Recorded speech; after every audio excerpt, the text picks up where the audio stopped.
एक समय की बात है। एक गांव में एक मूर्तिकार रहता था।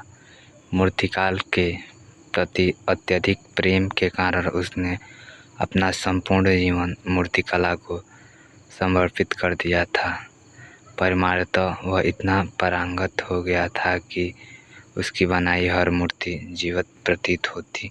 उसकी बनाई मूर्तियों को देखने वाला उसकी कला की भूरी भूरी प्रशंसा करता था। उसकी कला के चर्चे उसके गांव में ही नहीं बल्कि दूर दूर के नगर और गांव में होने लगे थे। ऐसी स्थिति में जैसा सामान्यतः होता है वैसा ही मूर्तिकार के साथ भी हुआ। उसके भीतर अहंकार की भावना जागृत हो गई। वह स्वयं को सर्वश्रेष्ठ मूर्तिकार मानने लगा। उम्र बढ़ने के साथ जब उसका अंत समय निकट आने लगा तो वह मृत्यु से बचने की युक्ति सोचने लगा। वह किसी भी तरह स्वयं को यमदूत की दृष्टि से बचाना चाहता था ताकि वह उसके प्राण ना हर सके। अतः उससे एक युक्ति सूझी ही गई। उसने अपनी बेमिसाल मूर्तिकला का प्रदर्शन करते हुए 10 मूर्तियों का निर्माण किया। वे सभी मूर्तियां देखने में हूबहू उसके समान थीं।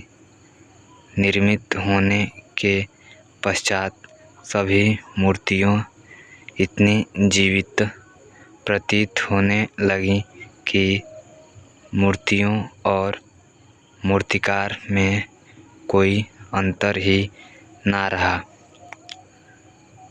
मूर्तिकार उन मूर्तियों के मध्य जाकर बैठ गया। युक्त्यनुसार यमदूत का उसे इन मूर्तियों के मध्य पहचान पाना असंभव था। उसकी युक्ति कारगर भी सिद्ध हुई। जब यमदूत उसके प्राण हरने आया तो 11 एक सरीकी मूर्तियों को देखने चकित रह गया। वह उन मूर्तियों में अंतर कर पाने में असमर्थ था, किंतु उसे ज्ञात था कि इन मूर्तियों के मध्य मूर्तिकार छुपा बैठा है। मूर्तिकार के प्राण हरने के लिए उसकी पहचान आवश्यक थी। उसके प्राण ना हर पाने का अर्थ था प्रकृति के नियम के विरुद्ध जाना। प्रकृति के नियम के अनुसार मूर्तिकार का अंत समय आ चुका था। मूर्तिकार की पहचान करने यमदूत हर मूर्तिकार को तोड़ कर देख सकता था, किंतु वह कला का अपमान नहीं करना चाहता था। इसलिए इस समस्या का उसने एक अलग ही तोड़ निकाला। उससे मूर्तिकार के अहंकार का बोध था, अतः उसके अहंकार पर चोट करते हुए वह बोला, वास्तव में सब मूर्तियां कलात्मकता और सौंदर्य का अद्भुत संगम है, किंतु मूर्तिकार एक टूटी कर बैठा। यदि वो मेरे सम्मुख होता तो मैं उसे उस टूटी से अवगत करा पाता।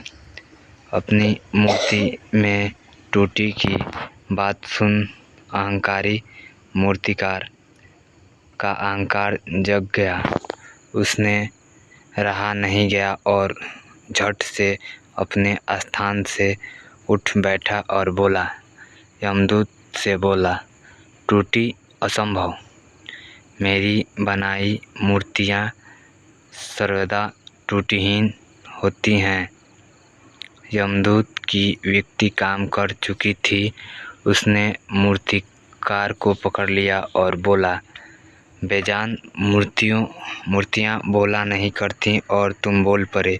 यही तुम्हारी त्रुटि है कि अपने अहंकार पर तुम्हारा कोई बस नहीं। यमदूत मूर्तिकार के प्राण हर कर यमलोक वापस